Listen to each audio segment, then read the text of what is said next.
اگر آپ اس ملک کو حقیقی طور پہ آزاد کرنا چاہتے ہیں تو آپ سب کو قربانیاں دینی پڑیں گی۔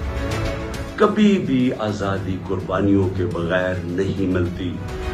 جو چھوٹا سا طبقہ قبضہ کر کے بیٹھ جاتا ہے، اگر آپ کا کسی کا خیال ہے کہ یہ جو قبضہ گروپ آرام سے چھوڑ کے چلا جائے گا، غلط فہمی میں نہ رہے۔ آزادی کے لیے قربانی اور جدوجہد دینی پڑتی ہے۔ آپ سب کو میں آج کہہ رہا ہوں کہ میں تو تیار ہوں، میں اس کو جہاد سمجھتا ہوں، میں پولیٹکس نہیں سمجھتا۔ آپ نے خوفزدہ ہو کے اپنی آزادی کی تحریک سے پیچھے نہیں ہٹنا، کیونکہ ایسا موقع شاید آئے نہ جو اس وقت قوم کھڑی ہوگی اور جو شعور آ گیا قوم میں، جو ہمارے نوجوان آج کھڑے ہو گئے ہیں، آپ نے اب اس سے پیچھے نہیں ہٹنا۔